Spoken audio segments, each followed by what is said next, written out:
और प्राइमरी की दोनों की सीरीज में सामान्य अध्ययन, विविध, करंट की एक महत्वपूर्ण सीरीज के साथ मैं पुनः आपके बीच लाइव हूं। यह पेपर सभी के लिए अनिवार्य है, जहां पर हम इतिहास, भूगोल, संविधान, अर्थव्यवस्था, विविध, सामान्य विज्ञान, computer, current, Uttar Pradesh special उन समस्त तथ्यों को पढ़ेंगे जो आपकी परीक्षा के पाठ्यक्रम में सिलेबस में है। तो चलिए बिना देरी के हम क्लास की शुरुआत करते हैं। आप लोग जैसे ही क्लास में जुड़िएगा कॉपी कलम लेकर बैठिएगा, क्योंकि रेस के घोड़े रेस में अच्छे लगते हैं, खेत में नहीं। और आप सभी रेस के घोड़े हैं, जी हाँ, और आपको हमेशा रेस में दिखना चाहिए और आप रेस में ही अच्छे दिखते हैं। पहला सवाल आपके सामने है कि विश्व में चांदी का सबसे बड़ा उत्पादक क्या है? चिली, चीन, मैक्सिको, क्या होगा? जल्दी से कमेंट करिएगा और दिए गए प्रश्न का सभी साथी जवाब दीजिएगा। चाहे इसे आप फेसबुक पे देख रहे हैं, चाहे इसे यूट्यूब पर देख रहे हैं, जहां भी देख रहे हैं जरूर कमेंट करके बताइएगा। देखिए, आइए इस प्रश्न के बारे में हम लोग थोड़ी बातें जानते हैं। देखिए, इस प्रश्न का सही उत्तर क्या होगा, एकदम से जान लीजिएगा, मैक्सिको। जी हाँ, चांदी का सबसे बड़ा उत्पादक देश मैक्सिको है। और ये सबसे, अगर भंडारित पूछेगा, ये उत्पादक, सबसे बड़ा उत्पादक अगर पूछा जाए, सबसे बड़ा, जी हाँ, भंडारण, भंडारण तो कौन सा देश होगा? जल्दी से कमेंट करके जवाब दीजिएगा। जी हाँ, आपको अब की बार एक से हमार की जो सीरीज आपके लिए चल रही है, अगर वीडियो साफ नहीं दिख रहा, वीडियो की क्वालिटी बढ़ा लीजिएगा। एज ए गेस्ट के रूप में मैं ई लर्निंग विद दुर्गेश अपने बचे हुए समय पर निःशुल्क देश हित में, राष्ट्र हित में आपके लिए क्लास लेकर आता हूँ। जी हाँ, तब इस प्रश्न का उत्तर होगा पेरू। तब इस प्रश्न का उत्तर क्या होगा? पेरू। याद रखिएगा, यहाँ पे दो तरह के प्रश्न बनते हैं, प्रश्न नंबर 1 हो गया और ये प्रश्न नंबर 2 हो गया। जी हाँ, ये दोनों बातें आप लोग जानते रहिएगा, क्योंकि छोटी छोटी कमियों की वजह से कभी कभी क्या होता है, गलतियां कर जाते हैं, जो हमारे संरक्षण के लिए सबसे बड़ी रीढ़ की हड्डी बन जाती है। ठीक, चलिए आगे चलते हैं अगले प्रश्न की तरफ। अगला प्रश्न आपके बीच है, शायद आपको दिख रहा होगा। कह रहा है, तूफानी चालीसा के बारे में निम्नलिखित कथनों पर विचार कीजिए। जी हाँ मेरे प्यारे शिक्षक साथी, तूफानी चालीसा के बारे में निम्नलिखित कथनों पर विचार कीजिए। कह रहा है, ध्यान से देखिएगा, जो लोग भी इस वीडियो को देख रहे हैं, यह उत्तरी और दक्षिणी गोलार्धों में निर्बाध बहती है। तो ध्यान दीजिएगा, यहाँ पे इस बात को ध्यान दीजिएगा, यह उत्तरी गोलार्ध में यहाँ पे गलत है। यह बड़ी शक्ति और स्थिरता से बहती है, सही बात। फिर आगे चल के कह रहा है, इसकी दिशा सामान्य तौर पर दक्षिणी गोलार्ध में उत्तर पश्चिम से पूर्व की ओर होती है, सही बात। मेघाच्छन्न आकाश, वर्षा, खराब मौसम इसके साथ सामान्य तौर पर संबंधित रहते हैं, सही है। मतलब आप लोग जानते रहिएगा, इस प्रश्न का जो सही विकल्प होगा मैं मैप से मैं आपको समझा दे रहा हूं। कह रहा है कि यह दक्षिणी गोलार्ध में, देखा जाए 0 डिग्री हो गई, तो 40 से 50 माने 40 से 50 अंशों के बीच चलती है। इसमें प्रचंड झंझावट भी होता है। मेघयुक्त आकाश, वर्षा, खराब मौसम इसके साथ सामान्य तौर पर संबंधित रहते हैं। इसकी शक्ति या प्रचंडता के कारण इन्हें गरजती चालीसा या लंबी चालीसा कहते हैं। इसे ही हम गरजती चालीसा भी कहते हैं, इसे एक नाम से और जानते हैं। जी हाँ, इसे हम तूफानी चालीसा भी कहते हैं, इसे हम लंबी चालीसा भी कहते हैं। ठीक, इसलिए इस प्रश्न का जो उत्तर होगा 2, 3, 4 इसका राइट आंसर होगा। अभी तक आपने वीडियो को लाइक नहीं किया तो लाइक करने के बाद सबसे पहला काम, इस वीडियो को अपने सभी साथी मित्रों को शेयर जरूर करिएगा। जी हाँ, अपने सभी साथी मित्रों को शेयर जरूर कर दीजिएगा, चाहे आप इसे फेसबुक पे देख रहे हैं, चाहे आप इसे यूट्यूब पर देख रहे हैं। अगला सवाल आपके लिए है, जी हाँ ध्यान से देखिएगा। हाल ही में प्रधानमंत्री नरेंद्र मोदी द्वारा राष्ट्रीय कृत्रिम गर्भाधारण कार्यक्रम नेशनल आर्टिफिशियल इंसेमिनेशन प्रोग्राम का शुभारंभ कहाँ पे किया गया? जी हाँ, जल्दी जल्दी कमेंट करिएगा और दिए गए प्रश्न का जवाब जरूर दीजिएगा, चाहे इस वीडियो को जहाँ भी आप देख रहे हैं। लोगों तो पहुँचाइएगा, क्योंकि आपकी ये छोटी सी सहयोग लोगों को उनके सिलेक्शन के नज़दीक पहुँचा सकती है। ठीक, उन्हें सिलेक्शन से नज़दीक ला सकती है। तो बताइए आपके हिसाब से इन प्रश्नों के जवाब क्या होंगे? जल्दी जवाब दीजिएगा सभी साथी। देखिए, प्रश्न नंबर 3 की बात करें तो यहां पर इस प्रश्न का जो सही विकल्प होगा वह आपका मथुरा होगा। क्या होगा? मथुरा होगा। अगला प्रश्न है, झूठ का पता लगाने वाला यंत्र किस नाम से जाना जाता है? देखिए, पाइरोमीटर ये उच्च ताप मापने का यंत्र है। ये उच्च ताप मापने का यंत्र है। गायरोस्कोप की बात करें अगर हम, तो ये घूमती वस्तु कोणीय वेग नापने का यंत्र है। कौन सा? कोणीय वेग नापने का यंत्र है। एकदम ऐसे प्रश्न है जो परीक्षा में आपके सीधे पूछे जाते हैं, ऐसे प्रश्नों की सीरीज आपके लिए है। ठीक है, चलिए अब है काइमोग्राफ। काइमोग्राफ क्या है? ये रक्तचाप, हृदय की धड़कन आदि को मापने के लिए शरीर की क्रियाओं को ग्राफ द्वारा निरूपित करने वाला यंत्र है, जैसे रक्तचाप, हृदय धड़कन आदि। पॉलीग्राफ, इस प्रश्न का उत्तर ए होगा। क्या होगा? ए। कैसे? याद रखिएगा, झूठ का जो पता लगाने वाला यंत्र है वो आपका पॉलीग्राफ है। क्या है? पॉलीग्राफ है। ठीक है, कौन सा है? पॉलीग्राफ इस प्रश्न का सही जवाब होगा। चलिए हम और आगे चलते हैं अगले प्रश्न की तरफ। अगला प्रश्न आपके सामने है, शायद आपको दिख रहा होगा। यहाँ पे रीजनिंग के सवाल है, गणित के भी सवाल है, जो आप सभी के लिए महत्वपूर्ण है।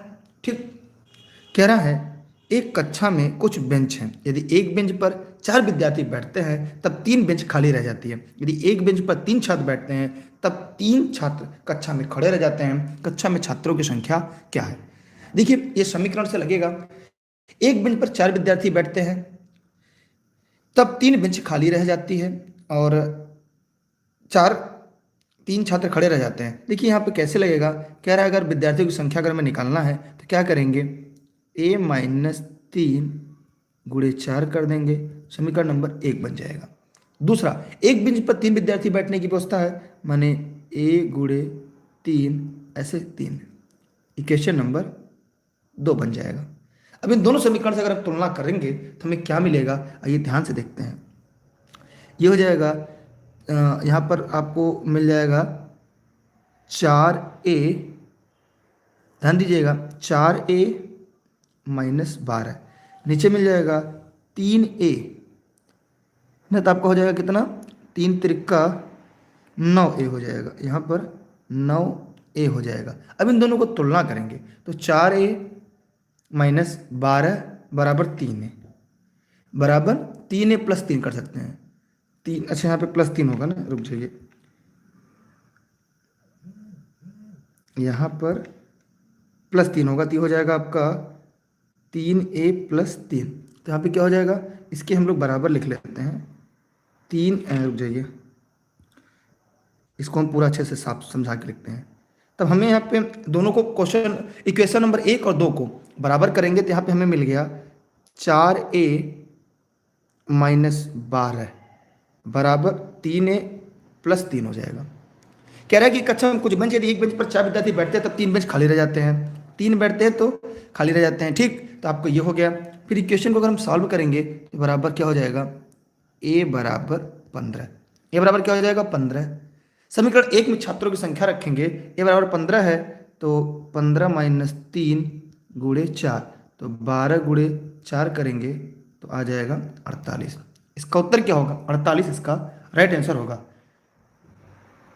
आगे देखते हैं, यदि एक संख्या उसका औसत 50% है, उसी संख्या के 25% का औसत 280 है, तो संख्या क्या होगी?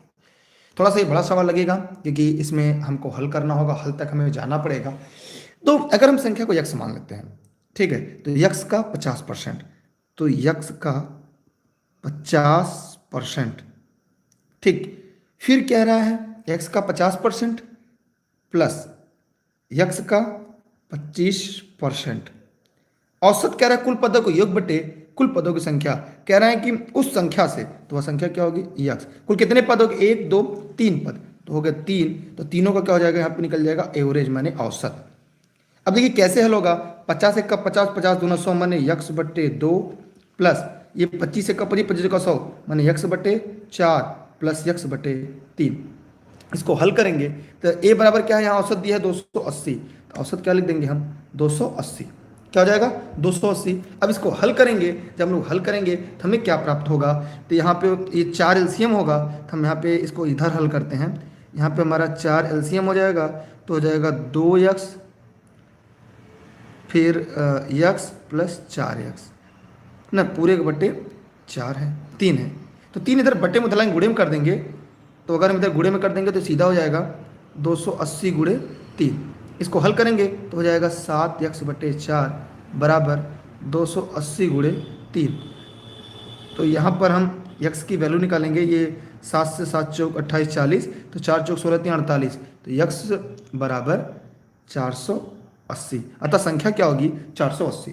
ध्यान दीजिएगा इसमें क्या करना होगा, ध्यान से सभी लोग देखिएगा, जो लोग इस वीडियो को लाइव देख रहे हैं यहाँ पर सभी लोग ध्यान से देखिएगा कि कुल पदों की 1/, कुल पदों की संख्या, तो माने संख्या x है। तो ध्यान दीजिएगा हम सवाल कैसे लगाए, x का पहले x हो गई, x हो गया, फिर प्लस x का 50% माने 50/100, फिर x प्लस x का 25% 25/100। कुल संख्या कितनी है? 3, और उसका औसत कितना? 480। इसी को हमने हल कर दिया, आपको प्राप्त हो गया 480, माने कुल पदों का योग बटे कुल पदों की संख्या।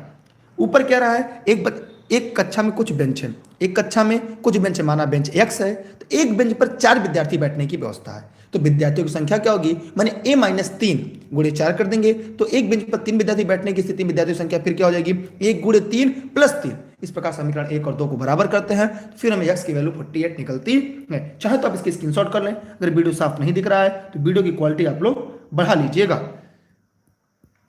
अगला सवाल है आपके सामने, ध्यान से देखिएगा। 10 से 50 के बीच अभाज्य संख्या में कुल अभाज्य संख्याएं होंगी 10 से लेकर 50 तक। देखिए अगर 10 से लेकर 50 तक की बात करें तो आपको साथ याद होना चाहिए, एक होगी 11, 13, 17, 19, 23, फिर 29, फिर 31 है, फिर आपका 37 है, फिर 41 है, फिर आपका 43 है, फिर आपका 47, नहीं 49 नहीं है, बस इतना ही है। ठीक है, अब हम इसको गिनती करेंगे। अगर गिनेंगे तो कितना होगा? 1 2 3 4 5 6 7 8 9 10 11, माने इसकी संख्या कितनी हो गई? 11 हो गई। कितनी हो गई? 11 हो गई। ठीक, इस प्रकार इस प्रश्न का उत्तर क्या होगा?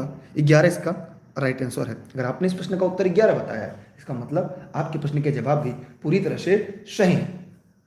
ठीक, क्या है? आपके जवाब भी पूरी तरह से सही है। अगला है, नवंबर 2019 में भारत के 47वें मुख्य न्यायाधीश कौन थे?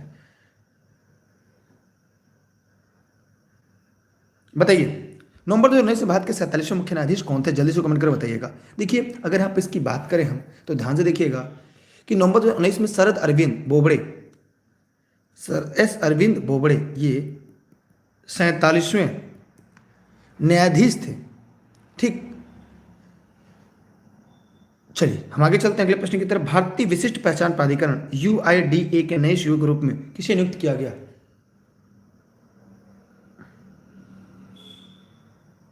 ठीक, किसे नियुक्त किया गया? प्रश्न नंबर 9 का जवाब दीजिएगा।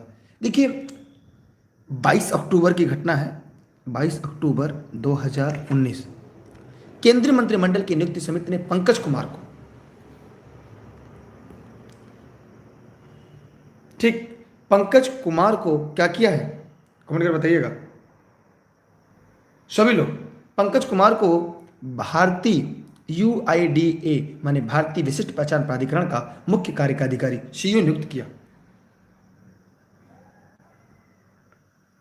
चलिए अगला प्रश्न आपके सामने है, कह रहा है, ध्यान से देखिएगा सभी लोग। प्रश्न नंबर 10 जनवरी 2020 की स्थिति के अनुसार अंतर्राष्ट्रीय सौर गठबंधन के फ्रेमवर्क समझौते पर हस्ताक्षर करने वाले कुल देशों की संख्या क्या थी? जो लोग वीडियो को लाइव देख रहे हैं जल्दी से कमेंट करेंगे और दिए गए प्रश्न का सभी लोग जवाब देंगे।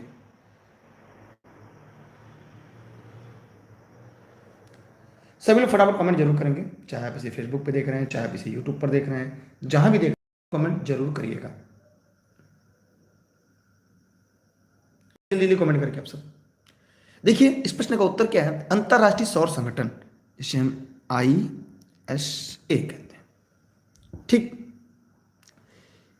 इसमें समझौते पर हस्ताक्षर करने कुल देशों की संख्या कितनी थी? 85 थी। कितनी थी? 85 थी। इरिट्रिया तथा सेंट किट्स के बाद एंड नेविस के बाद इस समझौते पर हस्ताक्षर करने वाला नवीनतम देश समोआ है। ठीक, ये आपके सिलेबस में उतना बाहर नहीं।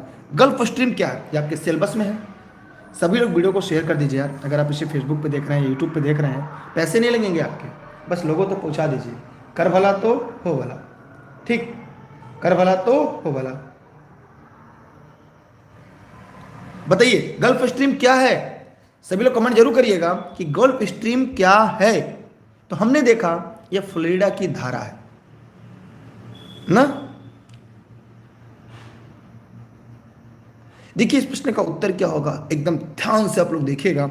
ये है गल्फ स्ट्रीम क्या है? ये एक महासागरीय धारा है। माने जब फ्लोरिडा की धारा, एंटिलीज की धारा टैटरस अंतरिक्ष से आगे बढ़ती है तो गल्फ स्ट्रीम के नाम से जानी जाती है। ये अटलांटिक महासागरीय गर्म जलधारा है और ये संयुक्त राज्य अमेरिका के पूर्वी तट के सारे प्रवाहित होती है। गल्फ स्ट्रीम की धारा की खोज किसने किया था पता है आपको?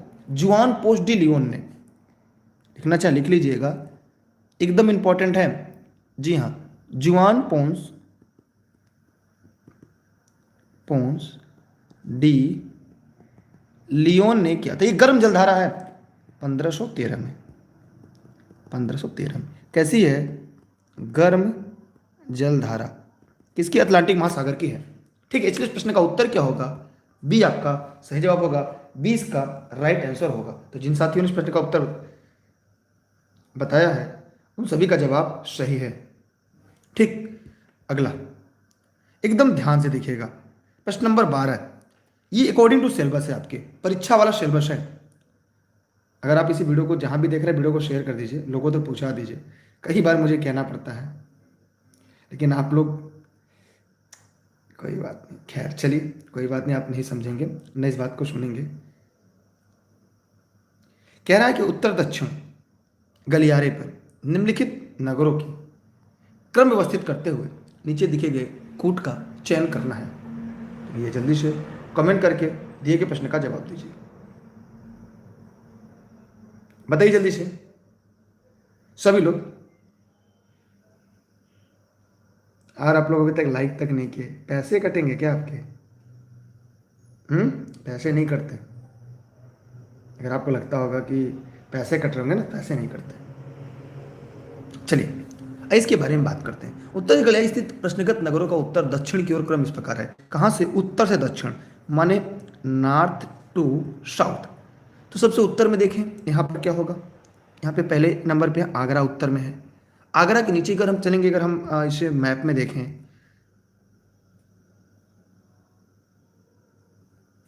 ठीक है, एक मैप बना लेंगे ना, थोड़ा सा आप लोग को आसानी हो जाएगी।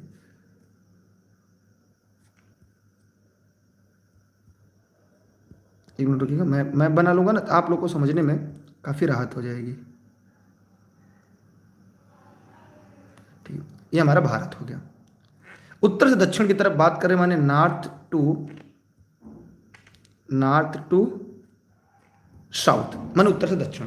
यहाँ पे सबसे पहले देखिए आगरा होगा, यहाँ पे पहले आगरा। अगर आगरा के थोड़ा सा नीचे चलेंगे, क्योंकि आगरा जो है आपके यूपी में, आगरा कहाँ पर है? यूपी में, पहला नंबर हो गया। उसके बाद अगर हम देखें तो मध्य प्रदेश में ग्वालियर, इसके ठीक सीध में यहाँ पे मध्य प्रदेश में आएगा ग्वालियर, एमपी दूसरे स्थान पर। फिर अगर हम देखें तो नागपुर महाराष्ट्र में, यहाँ पे ये है आपका नागपुर, कहाँ पर है? ये महाराष्ट्र में। कृष्णागिरी ये तमिलनाडु में, कहाँ पर है? तमिलनाडु में। ठीक, ये कहाँ पर है? चौथे पे। अब आप बताइए इसका क्रम क्या होगा? जो लोग लाइव देख रहे हैं जरा कमेंट करके इतना बताएं आपके हिसाब से इसका क्रम क्या है। बस इतना कमेंट कर बताइए खाली आप कि इसका क्रम क्या है। जवाब दीजिएगा इसका क्रम क्या है,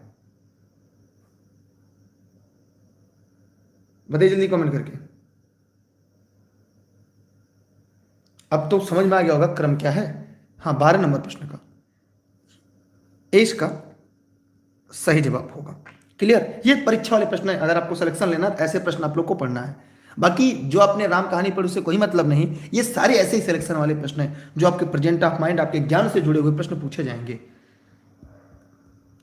निम्नलिखित में से सुमेलित नहीं है, माने 3 है और 1 नहीं है। तो जरा कमेंट करके बताइएगा कौन इसमें से सुमेलित नहीं है। जल्दी जवाब दीजिएगा कि निम्नलिखित में से कौन सुमेलित नहीं है। ये क्लास प्रतिदिन नीलानी पत्रिकेश पे लाइव चलती है। देशहित में बताएं।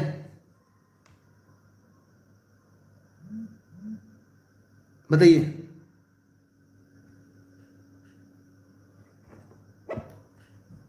सभी लोग फटाफट कमेंट कर बताइए, जितने लोग इस प्रश्न को लाइव देख रहे हैं।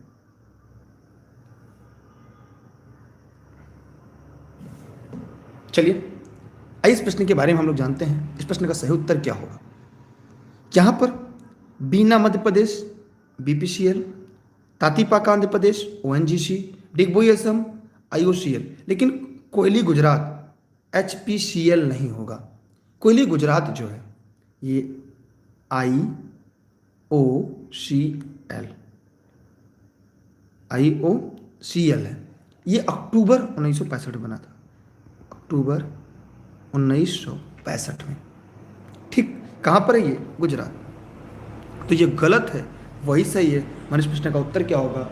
डी इसका राइट आंसर होगा। ठीक है, जितने लोग इस प्रश्न का उत्तर डी बताया है उन सबके जवाब पूरी तरह से सही हैं। ठीक, कोई दिक्कत किसी को, कोई समस्या हो तो पूछ सकता है, हम आगे बढ़ रहे हैं अगले प्रश्न की तरफ। ठीक है, कोई दिक्कत तो नहीं है ना? वरना बाद में मत कहिएगा सर हमको ये समझ में नहीं आया, ये क्या दिक्कत होगी। चलिए आगे बढ़ रहे अगले प्रश्न की तरफ।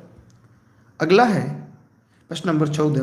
निम्नलिखित में से भारत का कौन सा राज्य मूंगफली का सबसे बड़ा उत्पादक है? मूंगफली का सबसे बड़ा उत्पादक कौन है? जल्दी से कमेंट करके जवाब दीजिए। जी हाँ मेरे प्यारे साथियों, अभी की बार एक सीट हमारा, क्योंकि ये सीरीज आपके लिए प्रतिदिन रात 9:30 बजे चलती है ई लर्निंग विद दुर्गेश पे। ठीक है,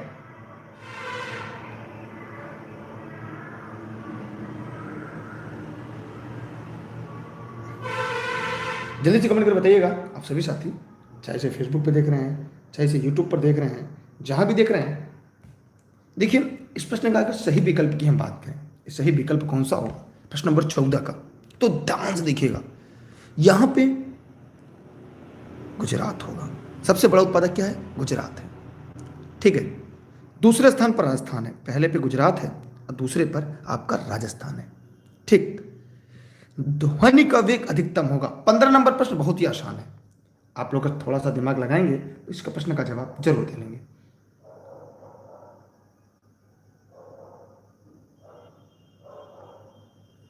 बताइए ध्वनि का वेग कहां पे अधिकतम होगा? जवाब दीजिएगा कि ध्वनि का वेग अधिकतम कहां पर होगा। जल्दी जल्दी कमेंट करिएगा, ध्वनि का वेग सबसे ज्यादा कहां पर होगा। देखिए इस प्रश्न का बहुत सारे लोगों ने एकदम सही जवाब दिया है। यहां पर दिए गए प्रश्न के हिसाब से जो ध्वनि की चाल उस माध्यम की प्रकृति पर निर्भर करती है जिससे होकर गमन करती है, और इसलिए इसकी चाल अलग अलग माध्यम में अलग अलग होती है। द्रवों की तुलना में ठोसों में अधिक होती है। ध्वनि निर्वात में गमन नहीं कर सकती, निर्वात में गमन नहीं कर सकती, याद रखिएगा। माने जो ये बता रहे वो गलत है। इस प्रकार सबसे ज्यादा डेंसिटी इस्पात की है, तो ध्वनि जो होती है वायु के अपेक्षा स्टील में 15 गुना तीव्र गति से गमन करती है, इसलिए इस प्रश्न का उत्तर इस्पात होगा। मान इस प्रश्न का उत्तर क्या होगा? इस्पात राइट आंसर होगा। माने अगर आपने इस प्रश्न का उत्तर इस्पात बताया है तो एकदम सही और राइट आंसर है। जी हाँ, इस्पात वाले एकदम सही है। चलिए तब तो हम और आगे बढ़ते हैं अगले प्रश्न की तरफ। प्रश्न नंबर 16 आपके सामने है। निम्नलिखित में कौन सा जलप्रपात नदी सुमेलित नहीं है? माने ये नकारात्मक प्रश्न है। यहां पे आपको ये बताना है कौन सा सुमेलित नहीं, माने 3 सुमेलित है और 1 सुमेलित नहीं है। बस आपको यही बताना है कि इसमें से कौन सा जो है आपके लिए सुमेलित नहीं है। बताइए जल्दी कमेंट करके। देखिए इस तरह के जो प्रश्न होते हैं वो भी आपको हल करना होगा, ऐसे प्रश्नों को भी सीखना होगा, ऐसे प्रश्न परीक्षा में कैसे हल होते हैं। जी हाँ, क्योंकि अगर ऐसे प्रश्नों को आप हल करना शुरू कर देंगे तो सिलेक्शन के और नजदीक पहुंचेंगे। जी हाँ मेरे प्यारे साथी, क्योंकि रेस के घोड़े रेस में अच्छे लगते हैं। अब की बार एक सीट हमार, जब तक तोड़ेंगे नहीं तब तक छोड़ेंगे नहीं। देखिए प्रश्न नंबर 16 की बात करें हम आपके साथ, तो हुंडरू स्वर्ण रेखा पर है, जोन्हा राड़ू पर है, दसों कांची, लेकिन लोध बराकर। आइए इस प्रश्न के बारे में जानते हैं।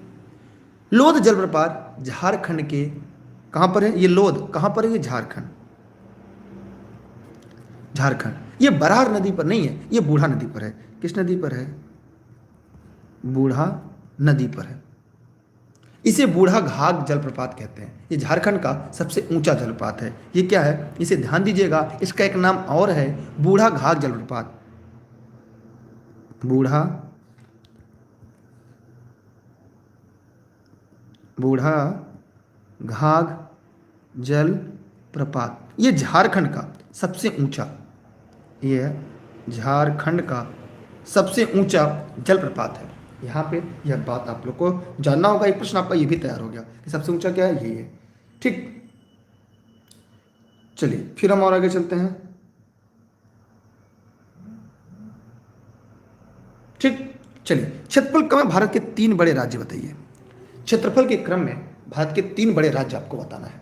सभी लोग देखिए, ये डेली क्लास आपके 9:30 बजे ई लर्निंग विद दुर्गेश पर लाइव चलती है, और सुबह के 6:30 बजे करंट की क्लास, उसकी पीडीएफ आप दोनों टेलीग्राम पर उपलब्ध है। दुर्गेश सर सर्च करके डाउनलोड कर सकते हैं। देखिए क्षेत्रफल में अगर आप जाने तो सबसे पहला क्या होता है, राजस्थान आएगा, दूसरे पर हम मध्य प्रदेश, और तीसरे पर आपका महाराष्ट्र है। इस प्रश्न का उत्तर क्या होगा, ए इसका सही जवाब होगा। इस प्रश्न का सही होगा, मैंने जितने लोगों ने इस प्रश्न का उत्तर ए बताया है उनके जवाब पूरी तरह से सही है। तो चलिए देरी किए बिना हम और आगे बढ़ते हैं। प्रश्न नंबर 18 आपके सामने, जल्दी से कमेंट कर बताइए 18 का क्या होगा। जो भी साथी इस वीडियो को लाइव देख रहे हैं, चाहे इसे फेसबुक पेज पे देख रहे हैं, चाहे इसे यूट्यूब पर देख रहे हैं, जहां भी देख रहे हैं, जवाब जरूर दीजिएगा। ठीक है, जवाब आपका आना जरूरी है, क्योंकि जब तक आप जवाब नहीं देंगे सारा पढ़ाना बेकार है। कौन सी चट्टान प्रणाली भारत में नवीनतम है? बताइए कौन सी चट्टान प्रणाली है जो भारत में नवीनतम है? जवाब जरूर दीजिएगा आप सभी साथी।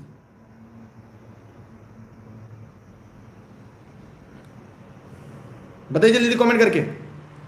आइए इसके बारे में थोड़ी बातें हम लोग जान लेते हैं और थोड़ी बातें हम लोग भी समझ लेते हैं कि भैया सिलेक्शन आपको भी लेना है ना, कि नहीं लेना है। देखिए प्रश्न नंबर 18 की अगर हम बात करें तो ध्यान से एकदम समझिएगा। ये गोंडवाना, कौन सी गोंडवाना, ठीक है, ध्यान से देखिएगा। धारवाड़ क्रम की चट्टान का निर्माण आर्किन चट्टानों के रूपांतरण तो भंसन से हुआ था। किसकी? धारवाड़ की। इसमें शिलाएं मिलती हैं, सोना लोहा मिलता है। कुड़प्पा क्रम की चट्टान धारवाड़ क्रम के बाद हुआ था। कुड़प्पा जो हुआ था वो धारवाड़ के बाद हुआ था, ठीक है। और बिंधन क्रम की चट्टान का कुड़प्पा क्रम के चट्टान के बाद हुआ था। कुड़प्पा के बाद बिंधन हुआ था। माने अगर ये पहले पे रखा जाए, ये दूसरे पे, और ये तीसरे पे, और उसके बाद बिंधन क्रम की चट्टानों काफी समय बाद गोंडवाना क्रम की चट्टान हुई थी। भारत का अधिकांश कोयला भारत का इसी चट्टान में मिलता है। किस चट्टान में? इसी चट्टान में मिलता है। माने अगर आपने इस प्रश्न का उत्तर डी बताया तो यहाँ पे 2 प्रश्न आपको समझ में आया कि देखिए अभी यहाँ देखिए धारवाड़, कुड़प्पा, बिंधन, फिर गोंडवाना क्रम की चट्टान आती है। माने अगर आप लोग थोड़ा सा दिमाग लगाए इस प्रश्न को बताने के लिए, ठीक, तो आपका प्रश्न का उत्तर आपका सही है। कोई दिक्कत किसी को, कोई समस्या है तो जरूर कमेंट कर सकते हैं, ठीक है। कोई दिक्कत नहीं किसी को ना, समझ में आ रहा है ना कि सिलेबस से ही आपको हम बता रहे हैं। क्योंकि अगर आप सिलेबस को अगर पढ़ना है तो इस तरह से एक एक करके आपको जानना होगा सवाल को। मताधिकार और निर्वाचित होने का अधिकार कौन सा अधिकार है? ये काफी यूनिक प्रश्न है उन परीक्षाओं के लिए जिन परीक्षा की तैयारी सिलेक्शन के दृष्टिकोण से कर रहे हैं। जल्दी बताइए, जवाब दीजिए सभी साथी।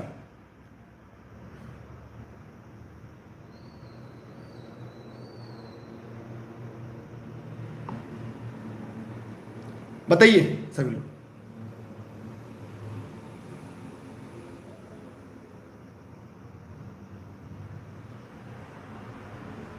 जल्दी कमेंट बताइए।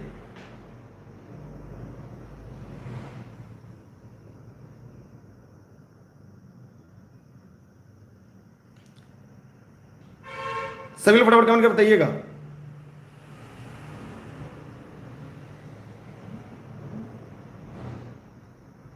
जल्दी जल्दी कमेंट करिएगा मेरे प्यारे शिक्षक साथियों।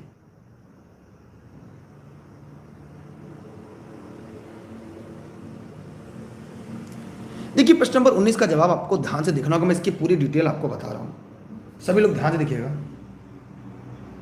एकदम ध्यान से एकदम। देखिए एक प्रश्न आपका इंपॉर्टेंट है कि प्रश्न नंबर जो 19 आपके लिए है ये विधिक अधिकार है। क्या है ये? विधिक अधिकार। क्योंकि जनप्रति की धारा 1951 में निर्वाचन का अधिकार को परिभाषित किया गया है, जिसमें किसी व्यक्ति के किसी चुनाव में एक उम्मीदवार होने या उम्मीदवार होने से नाम वापस लेने, चुनाव में मतदान करने या मतदान करने से विरत रहने के अधिकार को शामिल किया गया है।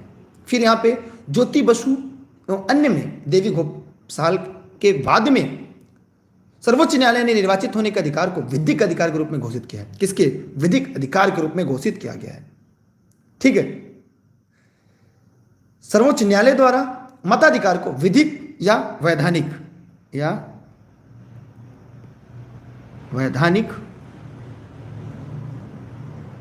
अधिकार घोषित किया गया है। इसलिए इस प्रश्न का उत्तर जो होगा वह डी इसका राइट आंसर होगा। ये सारे प्रश्न आपकी परीक्षा लायक हैं।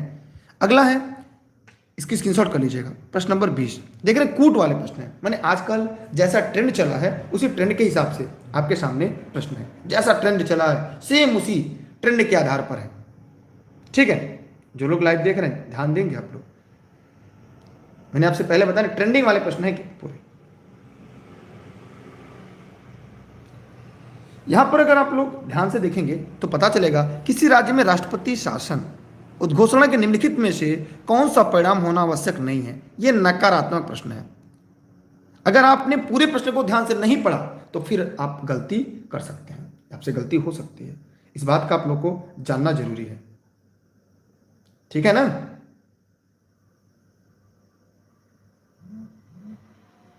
चलिए तो हम और आगे चलते हैं अगले प्रश्न की तरफ।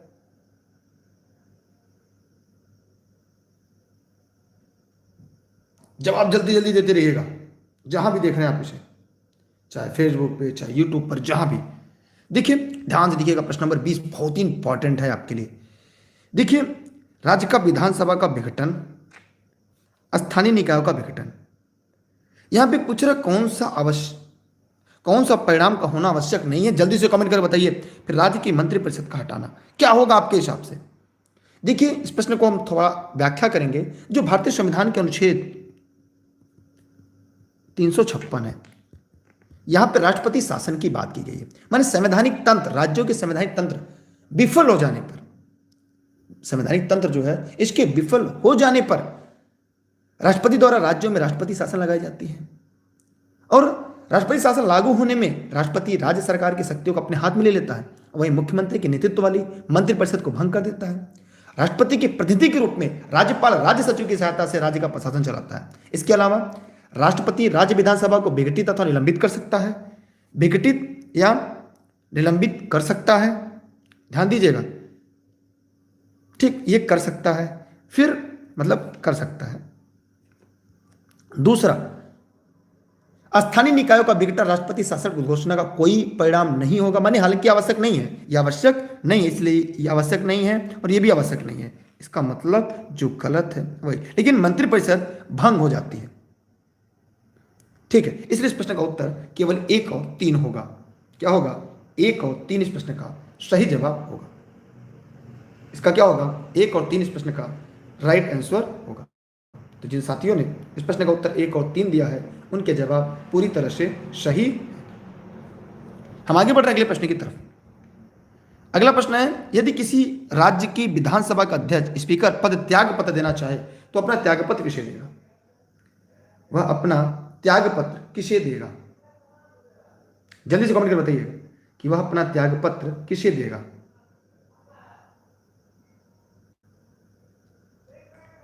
वह अपना त्यागपत्र किसे देगा? जल्दी से कमेंट कर बताइएगा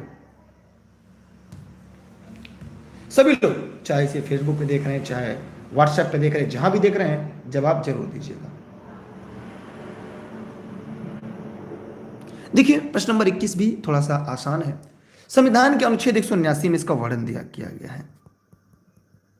179 में मतलब यह अपना त्यागपत्र विधानसभा के उपाध्यक्ष को देगा, हस्ताक्षर सहित लेख द्वारा त्याग कर सकेगा तथा उपाध्यक्ष अध्यक्ष को संबोधित करके त्याग पत्र दे सकेगा। उपाध्यक्ष अध्यक्ष को दे सकता है। मान इस प्रश्न का उत्तर सी राइट आंसर होगा।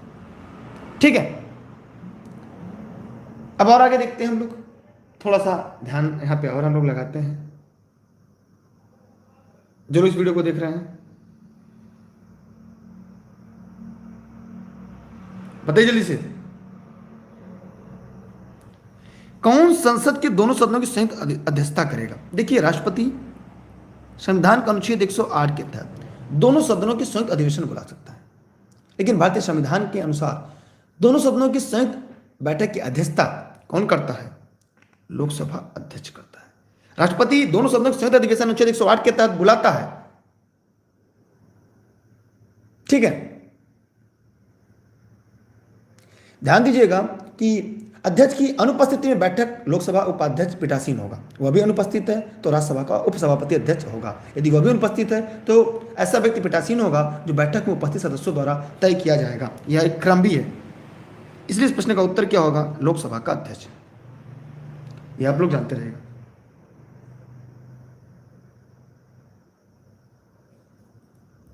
आगे बढ़ रहे हैं। अगला प्रश्न है, स्वतंत्र भारत में प्रथम बार संसदीय सचिव का पद किस वर्ष सृजन किया गया? जवाब जरूर दीजिएगा यार, आप लोग वीडियो को शेयर कर दीजिएगा। ऑनलाइन क्लास या नोट के संबंध में यदि आपको कोई जानकारी चाहिए, e learning with Durgesh office के नंबर पर बात कर सकते हैं। ये जौनपुर जनपद के सिराजगंज से यह क्लास आपके लिए ई लर्निंग विद दुर्गेश पर पूरी तरह से निःशुल्क है। इसकी PDF आपको टेलीग्राम पर, क्लास की लिंक आपको टेलीग्राम पर मिलेगी, जो दुर्गेश सर सर्च करके प्राप्त कर सकते हैं। ठीक, चलिए यहां पे ध्यान दीजिएगा। प्रश्न नंबर 23 जो है, स्वतंत्र भारत में पहली बार संसदीय सचिव का पद 1951 में सृजित किया गया था। उस समय के प्रधानमंत्री पंडित जवाहरलाल नेहरू ने 2 सांसद सतीश चंद्र और NN मिश्रा को सचिव पद पर नियुक्त किया था। इस प्रश्न का उत्तर कितने लोग को? 2 लोग को। 2 लोग को। अगला प्रश्न है, लोकसभा और राज्यसभा की संयुक्त अधिवेशन किसके द्वारा आहूत की जाती है?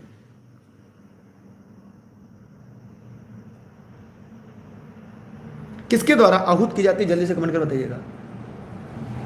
बताइए। अब इसके बारे में मैंने बताया कि संविधान के अनुच्छेद 108 के तहत दोनों सदनों की संयुक्त अधिवेशन, बताइए क्या होगा? जी हां, राष्ट्रपति बुलाता है, लेकिन उसकी अध्यक्षता लोकसभा अध्यक्ष करता है। किस अनुच्छेद से लोकसभा अध्यक्ष करता है? यह अनुच्छेद 118(4). ठीक है, इसके तहत लोकसभा अध्यक्ष करता है। समझ में आया आप लोग को? नहीं आया यार, आप लोग की संख्या इतनी कम है, क्या हुआ क्लास बंद कर दें क्या? आप लोग ने वीडियो को शेयर करना है या पढ़ाने में कोई कमी हो तो बताइए यार, वीडियो को लोगों तक पहुंचाइए। अगर इससे बेहतर कोई पढ़ाए तो बताइए, इससे ज्यादा व्याख्या कोई करे। किस वाद में संसद को मौलिक अधिकार में संशोधन का अधिकार दिया गया? बताइए। प्रश्न नंबर 25। देखिए एकदम आसान है, ये केशवानंद भारती वाद। क्या होगा? केशवानंद भारती। उच्चतम न्यायालय ने सबसे पहले 1951 में शंकरी प्रसाद बनाम भारत संघवाद में, फिर सज्जन सिंह बनाम राजस्थान राज्य में यह बताया कि संसद संविधान के तहत मूलाधिकार में संशोधन कर सकती है, लेकिन फिर आगे चलकर 1967 में गोलकनाथ पंजाब राज्य में शंकरी प्रसाद और सज्जन कुमार में इसका विपरीत संसद द्वारा मूलाधिकार पर रोक लगाने का निर्णय भी लिया गया। लेकिन फिर आगे चलकर 1973 में केशवानंद भारती बनाम केरल राज्य में सर्वोच्च न्यायालय ने निर्णय दिया कि संसद की संविधान संशोधन शक्ति विस्तृत है किंतु असीमित नहीं है। वह मूल अधिकार संशोधन कर सकती है, किंतु उस संविधान के आधारभूत जो उसके तत्व हैं उसको परिवर्तित नहीं कर सकती। लेकिन प्रश्नगत विकल्पों में पूछा गया प्रश्न में नवीनतम निर्णय केशवानंद भारती बनाम केरल राज्य के आधार पर संसद को मूल अधिकार में संशोधन की शक्ति सीमित प्राप्त है। इसलिए प्रश्न का उत्तर ए राइट आंसर होगा। अगला आपके सामने प्रश्न नंबर 26, ध्यान से देखिएगा। कह रहा है, इनमें कौन सा संघीय व्यवस्था में एकात्मक तत्व है, संघीय व्यवस्था में एकात्मक तत्व है। जल्दी से कमेंट करके दिए गए प्रश्न का जवाब दीजिएगा। जो भी साथी इस वीडियो को लाइव देख रहे हैं, जल्दी जल्दी कमेंट करके जवाब जरूर दीजिएगा। सभी साथी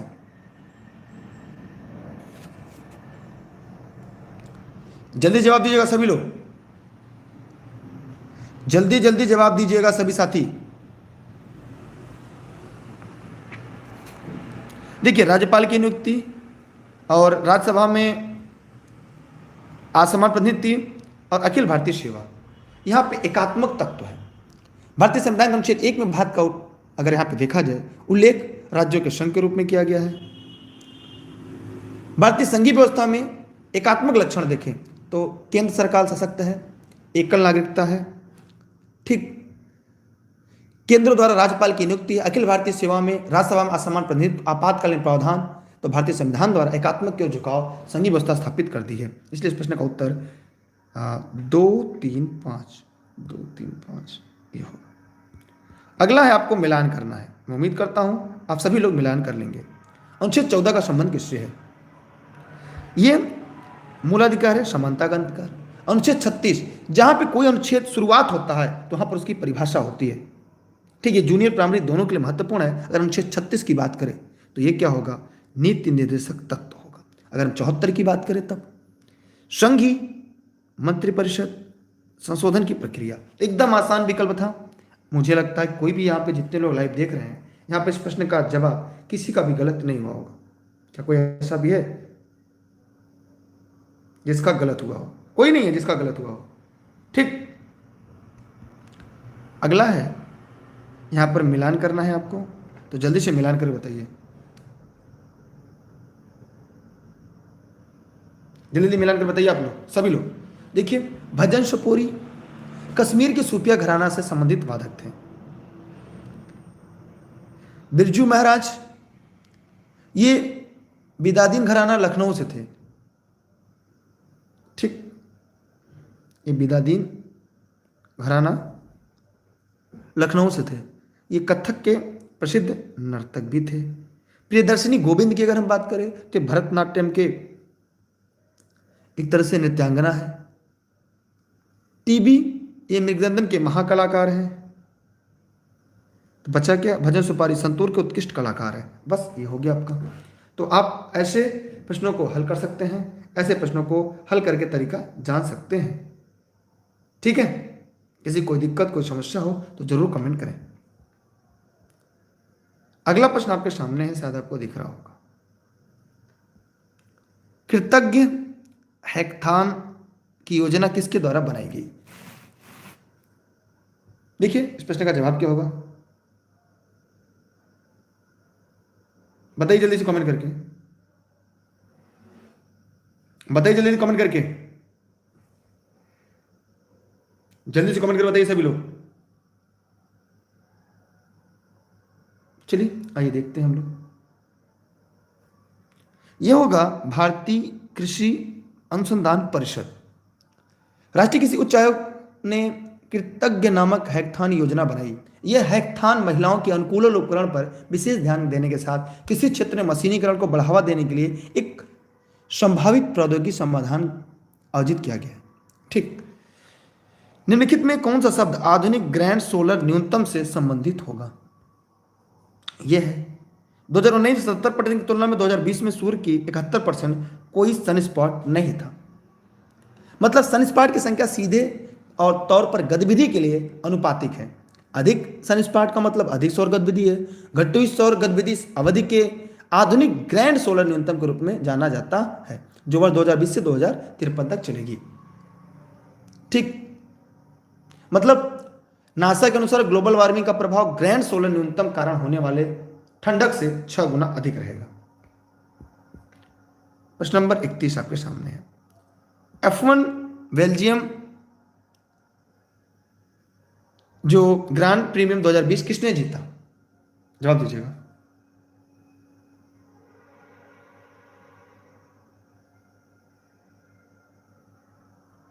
ठीक है, इस प्रश्न का उत्तर क्या होगा? यह होगा, बताइएगा, मैक्स वेस्टाम्पेन, इन्होंने लुई हैमिल्टन को में आयोजित हुआ था बेल्जियम, जिसमें मर्सिडीज के उत्कृष्ट रेस लगाए उन्होंने, और 7 रेसों में अपनी 5वीं जीत उन्होंने कैरियर की। 89 जो था, अच्छा यहाँ पे सॉरी, यहाँ पे होगा लुइस हैमिल्टन होगा, लुइस हैमिल्टन होगा। ये 30 अगस्त 2020, ये मर्सिडीज के थे। ये किसके थे? मर्सिडीज के थे, मर्सिडीज के थे। और इन्होंने जो जीत थी 2020 की, वो 19वीं थी, 89वीं थी। ठीक है, इसका उत्तर बी होगा। विश्व स्तर पर परमाणु परीक्षण के खिलाफ अंतर्राष्ट्रीय दिवस कब मनाया जाता है? 32 का जवाब जरूर दीजिएगा। देखिए, इस प्रश्न का जवाब होगा 29 अगस्त, जिस दिन हमारे यहाँ खेल दिवस मनाया जाता है। उसी दिन विश्व स्तर पर परमाणु परीक्षण के खिलाफ अंतर्राष्ट्रीय दिवस 2010 से विश्व स्तर मनाया जा रहा है। कब से? 2010 से। इस दिन का उद्देश्य परमाणु हथियार परीक्षण, विस्फोट या किसी अन्य परमाणु विस्फोटों के प्रभाव को बारे में जागरूकता को बढ़ाना है। ठीक है, अगला है आपके सामने। हाल ही में समाचारों में देखा गया गैर व्यक्तिगत डेटा मसौदा नीति के लिए क्या है इसमें? बताइए। यह है MSME और स्टार्टअप। मैंने एक सर्वेक्षण परिणामों के अनुसार MSME और स्टार्टअप के अधिकांश मौजूदा फॉर्म में व्यक्तिगत डेटा नीति के मसौदों के साथ सहज नहीं है, क्योंकि लाभ बहुत कम है और बढ़ते लक्ष्यीकरण, निगरानी, डेटा के दुरुपयोग का जोखिम अधिक है। ठीक है, अब आते हैं प्रश्न नंबर 34 की तरफ। जरा प्रश्न नंबर 34 में बताइए कौन सा सुमेलित नहीं है? 3 है और 1 नहीं है। जल्दी जवाब दीजिएगा, कौन सा इसमें नहीं है? जल्दी जवाब दीजिएगा सभी साथी, जो लोग वीडियो को लाइव देख रहे हैं। देखिए, बांदीपुर कर्नाटक बाघ के लिए है, राजाजी उत्तराखंड सही है, सिमलीपाल उड़ीसा, विन पैली जम्मू कश्मीर में है। ठीक, विन पैली राष्ट्रीय उद्यान कहां पर है? यह हिमाचल प्रदेश में। कहां पर है? हिमाचल प्रदेश में। माने ये गलत है। ठीक है, इसलिए प्रश्न का उत्तर क्या होगा? D right answer. जो गलत है वही सही होगा। मैंने जितने लोगों ने इस प्रश्न का उत्तर डी बताया है उनके जवाब पूरी तरह से सही होंगे। मैंने डी वालों का उत्तर राइट होगा। कोई दिक्कत किसी को? कोई समस्या किसी को? नहीं है ना? चलिए आगे देखते हैं हम अगले प्रश्न की तरफ। कोई दिक्कत यहां से नहीं है ना? मैं आपसे बार बार पूछ रहा हूं ताकि आप स्पष्ट रूप से बताएं, कहीं समस्या तो नहीं आ रही है ना? किसे शंभू महाराज को हिंदुस्तानी शास्त्रीय संगीत की शिक्षा दी थी?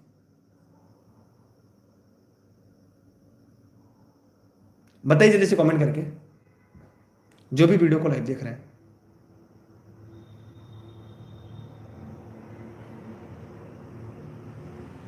चलिए जवाब दीजिएगा जल्दी जल्दी, जो भी साथी वीडियो को देख रहे हैं।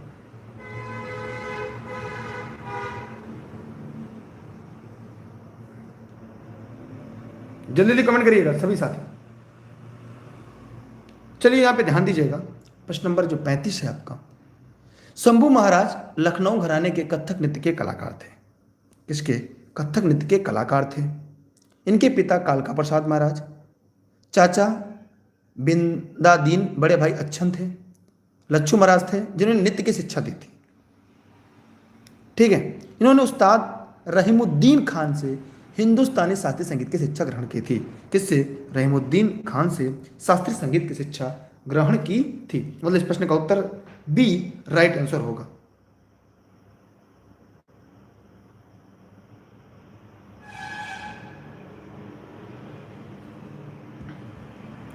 अगला, भारत में 1613 ईस्वी में अंग्रेजों ने अपनी पहली फैक्ट्री कहां स्थापित की? लेकिन अकॉर्डिंग टू सिलेबस चल रहा है।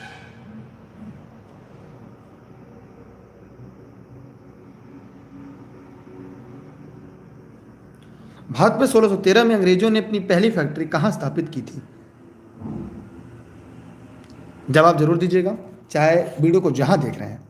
देखिए, सिलेक्शन के लिए कोई शॉर्टकट नहीं है।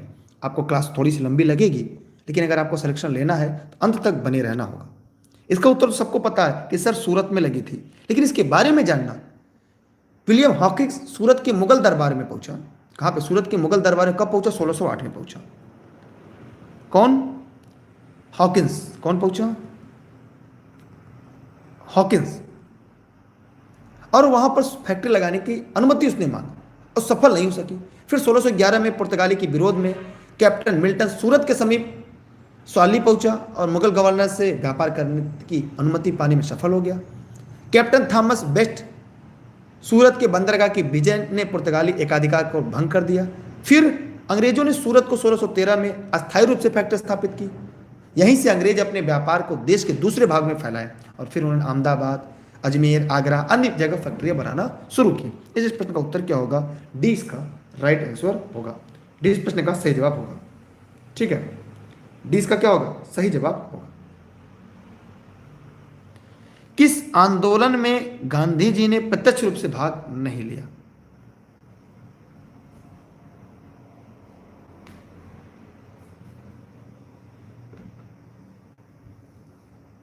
जल्दी जवाब दीजिएगा। एकदम आसान प्रश्न है, सभी लोग इसका जवाब देंगे। प्रश्न नंबर 37 का।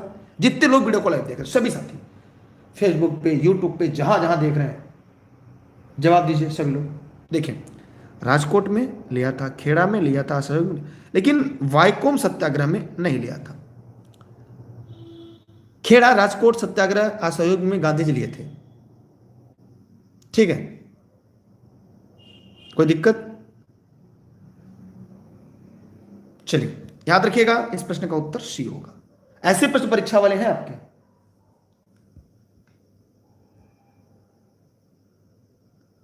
अगला प्रश्न आपके सामने है। देवबंद आंदोलन यूपी संयुक्त प्रांत में किस वर्ष प्रारंभ हुआ? देवबंद आंदोलन एकदम हलवा तो नहीं है, लेकिन हां थोड़े से कड़े प्रश्न आज के जरूर होंगे। ये 1866 में। कैसे? देवबंद आंदोलन की शुरुआत मौलाना मोहम्मद कासिम अल ननौतवी द्वारा शुरू की गई थी।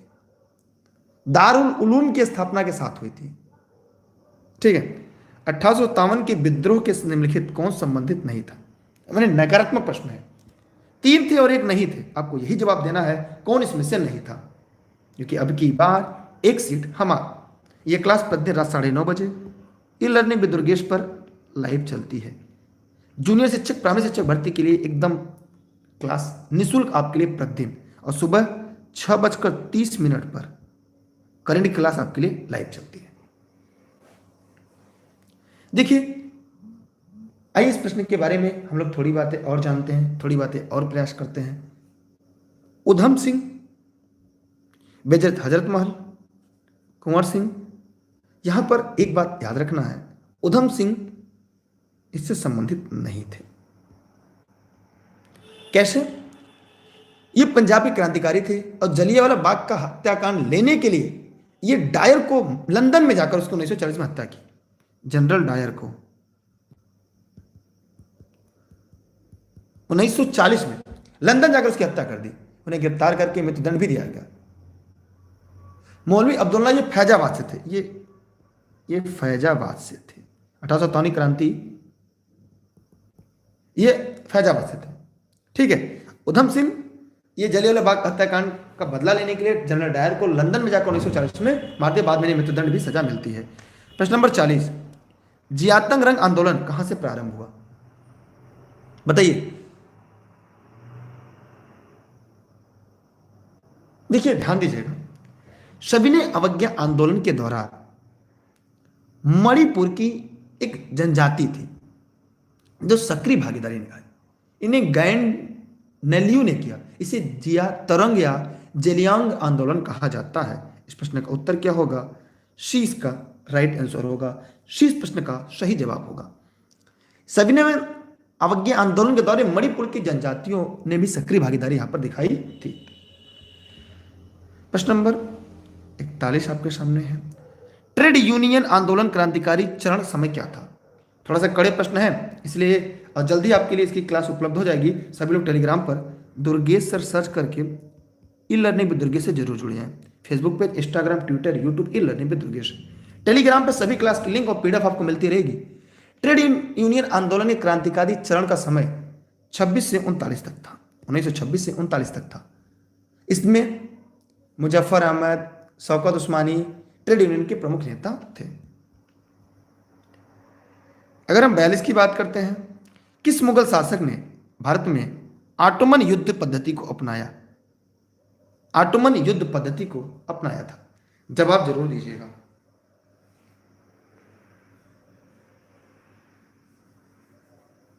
बताइएगा, जवाब जरूर दीजिए जल्दी कमेंट करके।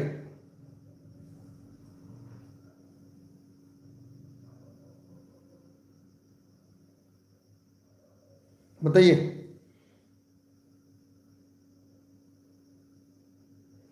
जल्दी कमेंट कर बताइए आप लोग। देखिए, अगर हम प्रश्न नंबर 42 की यहां पे बात करें तो मुगल शासक बाबर ने भारत में युद्ध में ऑटोमन युद्ध पद्धति शुरुआत की थी। कब? 1526 में। किसके? पानीपत। ठीक है। और तोपखाना था, इसका मुख्य विशाल तोपखाना था जिसका नेतृत्व उस्ताद अली एवं बंदूकी मुस्तफा ने की थी। ठीक है, चलिए अगला है, मुगलों ने नवरोज का त्यौहार लिया पारसियों से, यहूदियों से, मंगोलों से, किससे? देखिए यहां पे जो था ये फारस का त्यौहार से लिया गया। कहां से? फारस से। जब फारस से लाया गया तो किसने लिया? ईरान फारस से लिया गया था, ईरान को। ठीक है। मुगल काल में एक राष्ट्रीय त्यौहार था, 19 दिनों तक मनाया जाता। कितने दिनों तक? 19 दिनों तक। ये 19 दिनों तक मनाया जाता था। इसे मनाने से बहुत पहले व्यवस्था की जाती थी। अब्दुल कादिर बदायूं, अब्दुल कादिर बदायूं ने इसे नौरोज जलाली की संज्ञा दी। अब बताइए इस प्रश्न का उत्तर क्या होगा? जो भी लोग इस वीडियो को देख रहे हैं क्या होगा? जल्दी कमेंट करके बताएं सभी साथी, चाहे इसे फेसबुक पे देख रहे हैं, चाहे यूट्यूब पे देख रहे हैं, जहां भी देख रहे हैं, जवाब जरूर दीजिएगा। कमेंट करिएगा, जवाब जरूर दीजिएगा। ये किसके द्वारा?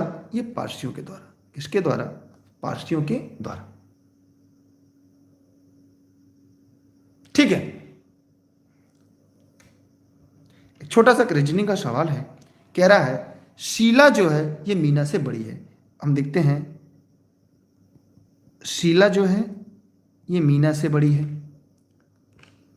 इक्वेशन नंबर 1 बनेगा। फिर कह रही है कामनी नलिनी जितनी बड़ी है, बड़ी है, मतलब यहां पे जो कामिनी है बराबर नलिनी, ये दोनों आपस में बराबर है।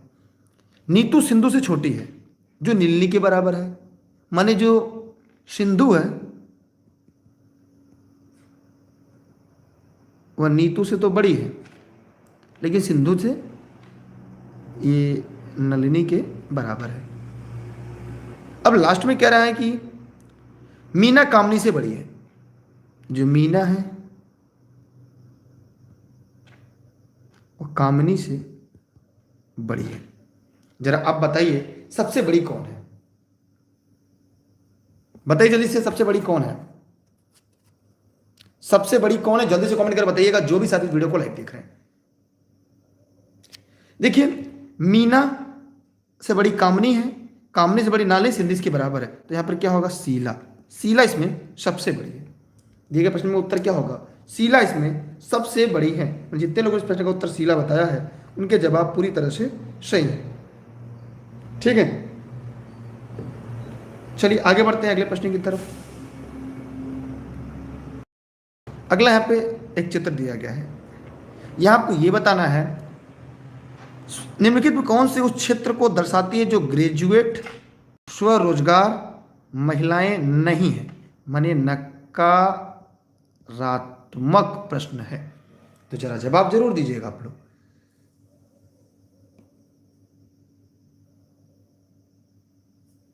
चलिए ध्यान से देखते हैं। कह रहा है कि महिला नहीं हो, माने त्रिभुज में जो है वो एक भी नहीं होगा। त्रिभुज वाला एक भी नहीं होगा, मतलब 2 नहीं होगा, 7 नहीं होगा, 6 नहीं होगा, 4 नहीं होगा। ठीक। स्वरोजगारी नहीं हो, स्वरोजगारी माने अच्छा महिलाएं नहीं है। अब बच्चा बस स्वरोजगारी, स्वरोजगारी क्या होगा? 1 है और 5 है। और ग्रेजुएट और स्वरोजगारी है, तो ग्रेजुएट कहाँ है? 5। इसका उत्तर क्या होगा? 5 है। माने 5 जो है वो ग्रेजुएट भी है और स्वरोजगारी भी है, लेकिन महिला नहीं है। ध्यान दीजिएगा, यह महिला नहीं है, यहां पर यह महिला नहीं है।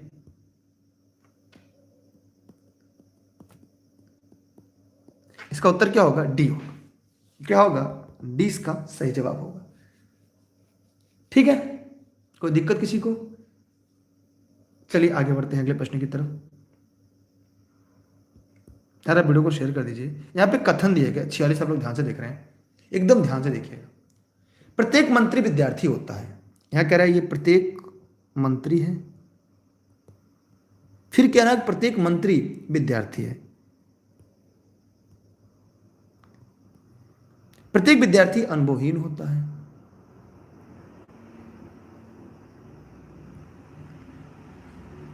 अनुभवहीन होता है।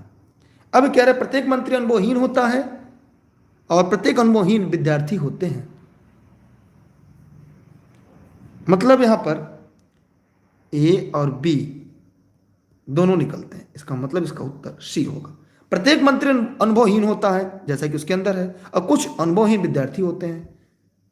कुछ अनुभवहीन जो है विद्यार्थी भी होते हैं, माने कुछ माने ये विद्यार्थी, इसके अंदर जो आएगा कुछ हो जाएगा।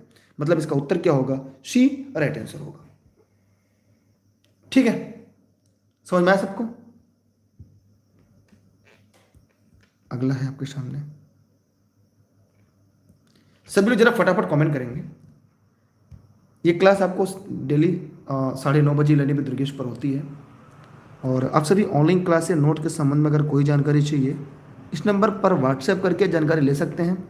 अकॉर्डिंग टू सिलेबस ये आपकी क्लास चल रही है। जौनपुर जनपद के सिराजा हिंद से आपके लिए निःशुल्क देश हित में, राष्ट्र हित में मेरी क्लासेज आपको मिलती है।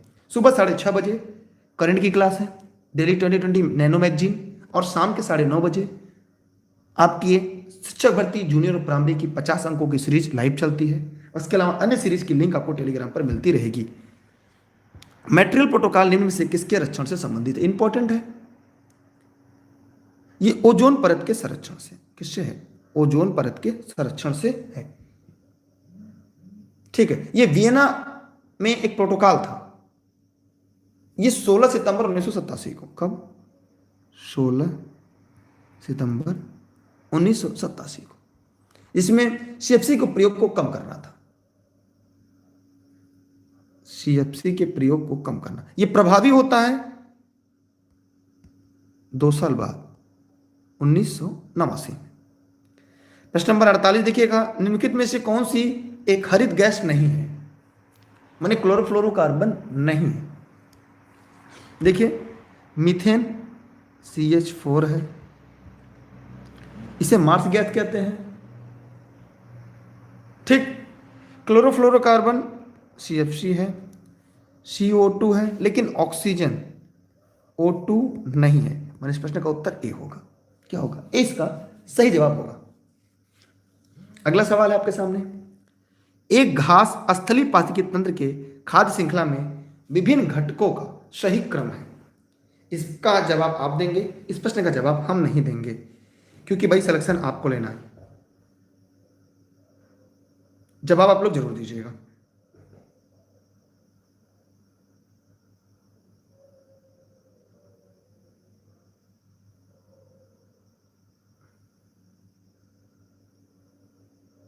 ठीक है, कोई दिक्कत किसी को, कोई समस्या?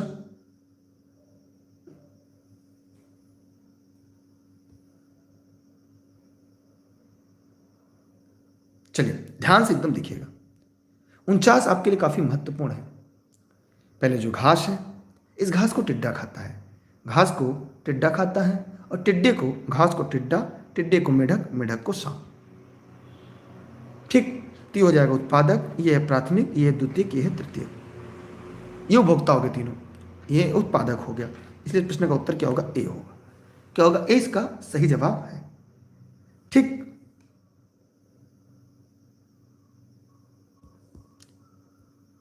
चलिए आज का आखिरी प्रश्न, इसी के साथ आज की सीरीज आपकी पूरी तरह से खत्म हो जाएगी। ये क्लास प्रतिदिन रात 9:30 बजे 50 प्रश्नों की सीरीज आपके लिए निःशुल्क लाइव चलती है। सुबह 6:30 बजे करंट की क्लास आपके लिए डेली नैनो मैगजीन की सीरीज होती है। ये सभी क्लास आपको टेलीग्राम पर मिलेंगे, टेलीग्राम सभी लोग ज्वाइन करके रखिएगा, दुर्गेश सर सर्च करके ई लर्निंग विद दुर्गेश। ठीक है, ठीक,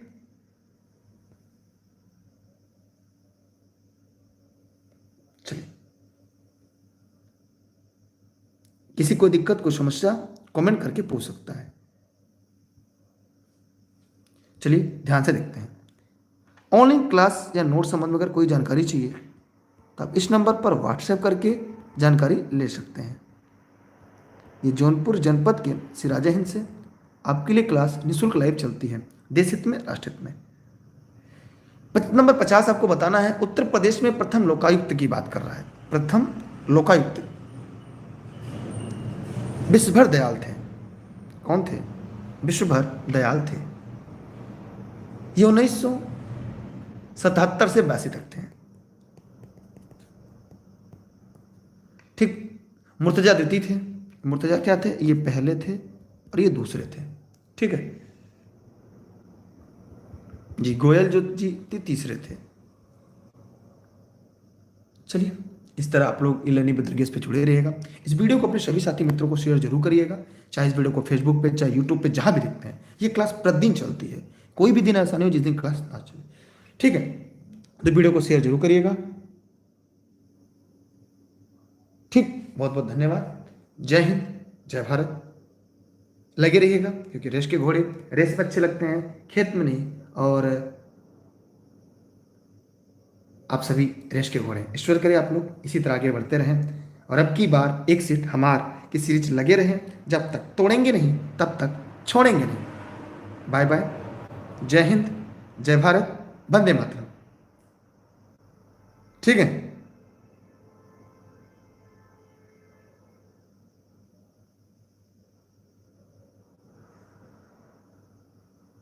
ठीक, कोई दिक्कत, कोई समस्या? Bye bye. चलिए बहुत बहुत बधाइयाँ, शुभकामनाएं। दिन दोना रात चुगना बढ़ते रहें। अब की बार एक सीट हमार। अच्छा, मोहम्मद जी ने कहा कि आज वीडियो डिसलाइक नहीं हुए। Thank you, bye bye.